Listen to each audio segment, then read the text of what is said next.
Hello everyone. Today's topic is agriculture and economic development. I am here Paramji. I have completed my post-graduation in economics from HNB Garhwal University. I am here to present this lecture to you. I hope you like this video. Please like and subscribe. Let's get started with introduction to agriculture. Agriculture is a primary activity और इसमें हम crops, fruits, vegetables, flowers को grow करने के अलावा इसी का एक पार्ट है animal husbandry. 50% of the world population is engage in agricultural activity और इंडियन सिनेरियो के हिसाब से हमारी इकोनॉमी में एग्रीकल्चर बहुत ज़्यादा इम्पोर्टेंट रोल प्ले करता है। ये हम आगे पढ़ेंगे कि कैसे वो हमारी इकोनॉमी में सबसे ज़्यादा इम्पोर्टेंट रोल प्ले करता है। एग्रीकल्चरल प्रोडक्टिविटी बहुत सारे सेवरल फैक्टर्स पे डिपेंड करती है, जैसे लैंड, वाटर, फर्टिलाइजर, सीड्स। ये सब हमारे पास अवेलेबल भी होने चाहिए और इनकी जो क्वालिटी है वो भी अच्छी होनी चाहिए, जिसकी वजह से जो पैदावार है वो अच्छी होगी। और साथ साथ फार्मर्स को एग्रीकल्चरल क्रेडिट भी मिलना चाहिए, मतलब उन्हें इसका एक्सेस होना चाहिए। क्रॉप इंश्योरेंस उन्हें मिलना चाहिए। उन्हें एश्योरेंस होना चाहिए कि उन्हें फेयर प्राइस मिलेगा। मतलब ऐसा ना हो कि उन्होंने लॉस में उन्हें अपनी क्रॉप बेचनी पड़े या कुछ ऐसे। तो उन्हें हमेशा प्राइस का एक वो होना चाहिए कि हाँ, गवर्नमेंट प्राइस फिक्स कर दे कि इस रेट पे उन्हें प्राइस उनका क्रॉप जाएगा।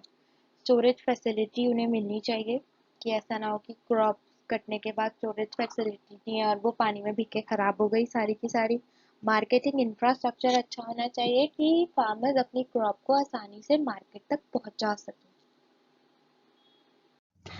अगर हम एग्रीकल्चरल सेक्टर की जो स्ट्रक्चर है उसे चेंज करें तो हो सकता है हम सस्टेनेबल ग्रोथ को अचीव कर लें।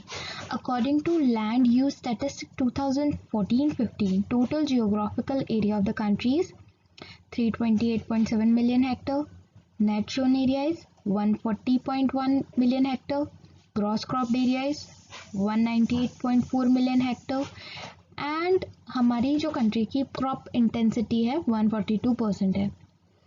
अब टोटल जियोग्राफिकल एरिया मतलब पूरा जितना पूरी कंट्री के पास एरिया है वो 328.7 मिलियन हेक्टर है। नेट सोन एरिया मतलब हमने कितने एरिया में फार्मिंग करते हैं वो 140.1 मिलियन हेक्टर है, जो कि 43% एरिया है हमारी कंट्री का जिसमें हम खेती करते हैं। और क्रॉस क्रॉप्ड एरिया मतलब जिसमें हम एक ही फील्ड में बार बार हम कितनी बार क्रॉप उगा सकते हैं, वो वाला एरिया जो हमारी कंट्री के पास है वो है 198.4 मिलियन हेक्टर। क्रॉप इंटेंसिटी मतलब हमारी जो फील्ड है वो कितनी बार क्रॉप्स को ग्रो कर सकती है, जो कि है 142%। According to Simon Kuznets agriculture का जो रोल है इकोनॉमिक डेवलपमेंट में वो 4 टाइप्स के हैं, 4 टाइप्स के हैं, जिसमें से पहला है प्रोडक्ट कंट्रीब्यूशन। प्रोडक्ट कंट्रीब्यूशन मतलब एग्रीकल्चरल सेक्टर हमें खाना प्रोवाइड करता है, रॉ मटेरियल प्रोवाइड करता है इंडस्ट्रीज़ के लिए। Market contribution provide the market for producer goods, consumer goods produced in non agricultural sector. Producer goods मतलब जो कि जैसे स्टील से हम और चीज़ें प्रोड्यूस कर सकते हैं, जैसे स्टील से हम बाईसाइकिल बना सकते हैं, इंजन से कार बना सकते हैं, वो प्रोड्यूसर गुड्स होते हैं। और जो कंज्यूमर गुड्स होते हैं उसे हम डायरेक्टली कंज्यूम कर सकते हैं, वो फाइनल गुड्स होते हैं, जैसे रेफ्रिजरेटर, क्लोथ्स, फूड, ज्वेलरीज, ये सब कंज्यूमर गुड्स होते हैं, वो फाइनल प्रोडक्ट्स होते हैं। तीसरा है factor contribution. Agriculture sector labour available कराता है और कैपिटल अवेलेबल कराता है नॉन एग्रीकल्चरल सेक्टर को। फॉरेन एक्सचेंज कंट्रीब्यूशन, हम जब हमारा सरप्लस हो जाता है एग्रीकल्चर तो हम उसे एक्सपोर्ट करते हैं, उससे हमारी कंट्री में फॉरेन करेंसी आती है, तो वो भी एक कंट्रीब्यूशन है एग्रीकल्चर का हमारी इकोनॉमिक डेवलपमेंट को ग्रो करने के लिए। Importance of agriculture in Indian economy. Growth of Indian economy requires a high degree of agricultural development to sustain a desirable rate of economic growth. अगर हमें इकोनॉमिक ग्रोथ चाहिए तो हमें एग्रीकल्चरल डेवलपमेंट पे भी फोकस करना पड़ेगा क्योंकि India is a agricultural based economy. Without agricultural development, we can't sustain a desirable rate of economic growth. Now let us see what are the importance of agriculture in Indian economy. पहला है source of livelihood. India की 54.6% population agriculture पे dependent है. Second major component of national income. 40 AS हो गए हैं economic planning के जिसमें हम इंडस्ट्रीज पर फोकस कर रहे हैं but still agriculture contributes 40% of the net home production. India में 40% नेट होम प्रोडक्शन है. Supplier of food. It is agriculture that feeds the country's population. There is no doubt that during the last 4 decades, it fails to meet our food requirement fully. और उसकी वजह से हमें heavy annual food import करना पड़ता है अपनी population को सेटिस्फाई करने के लिए. Now, fourth one is support industry. Not only agriculture feeds us, but also it provides raw material for the manufacturing industries. जैसे cotton, jute, textile, sugar, वनस्पति, etc. are the few examples for it. अब एक estimate है कि जो agro based industries हैं वो 1/2 total income generate करती है मैन्युफैक्चरिंग सेक्टर की हमारी कंट्री में. Now the fifth one is commercial importance. हम रॉ मटेरियल एक्सपोर्ट करते हैं जैसे jute goods, T, oil, cake, tobacco, spices, coffee और उसके बदले हम लोग इंपोर्ट करते हैं much needed machineries and manufacturing good जो हमें ज़रूरत है.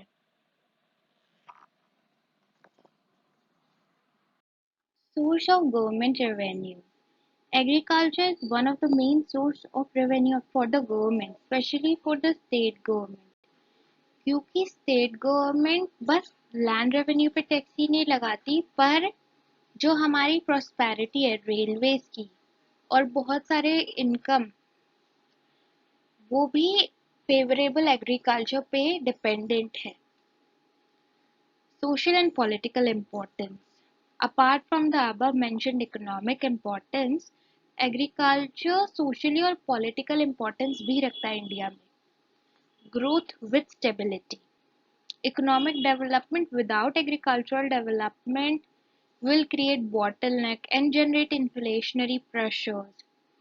जैसे कि अभी इंडिया में हो रहा है. Low rate of agricultural development result in shortage of food and essential raw material leading for inflation. Doctrine of balanced growth कहती है कि अगर agricultural development is one of the precondition for takeoff of self-sustained growth. अगर हमारा agricultural development बहुत अच्छा है तो हम लोग सेकेंड स्टेज पे आ जाएंगे जहां पर हम सेल्फ सस्टेन्ड ग्रोथ में होंगे. मतलब हमें फिर कहीं से भी डिपेंडेंट नहीं रहना पड़ेगा खाने के लिए किसी और कंट्री पे. The rate of agricultural growth determines the general rate of growth. The growth rate of economy depends in a large measure on the growth rate of agriculture. क्योंकि एग्रीकल्चर जो है वो नियरली हाफ है हमारी national income का. मतलब agriculture हमारी national income में हाफ पोर्शन कंट्रीब्यूट करता है. Employment potential. एग्रीकल्चर जो एग्रीकल्चरल सेक्टर है वो एम्प्लॉयमेंट जनरेट करता है ज़्यादा.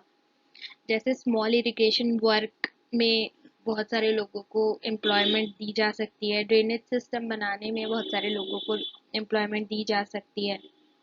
वहीं पर ही हमारा चाहे इंडस्ट्रियलाइजेशन बहुत ज़्यादा रैपिड हो, फिर भी जो इंडस्ट्रियलाइजेशन है हमारी ग्रोइंग पॉपुलेशन को अपने में एम्प्लॉयमेंट नहीं प्रोवाइड कर सकता इतने लार्ज स्केल पे जितने में एग्रीकल्चरल सेक्टर एम्प्लॉयमेंट प्रोवाइड करता है।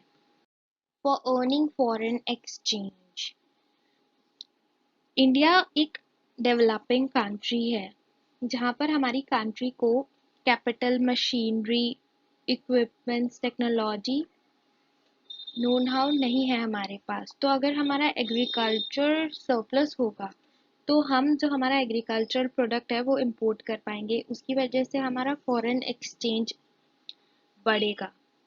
उससे हम लोग ये capital, machinery, equipments, technical known how खरीद सकते हैं। तो एग्रीकल्चर बहुत इंपॉर्टेंट है।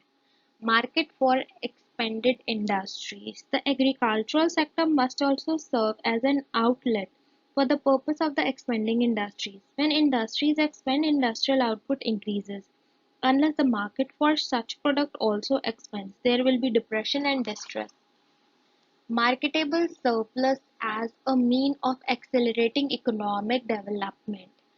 अगर हमारा जो एग्रीकल्चरल प्रोडक्शन है वो सरप्लस में होगा तो हम लोग इंपोर्ट कर सकते हैं चीज़ें, और उसकी वजह से हमें एक्सपोर्ट भी कम करना पड़ेगा खाने का सामान। तो एक तरह से वो इकोनॉमिक डेवलपमेंट ही होगा हमारी कंट्री के लिए।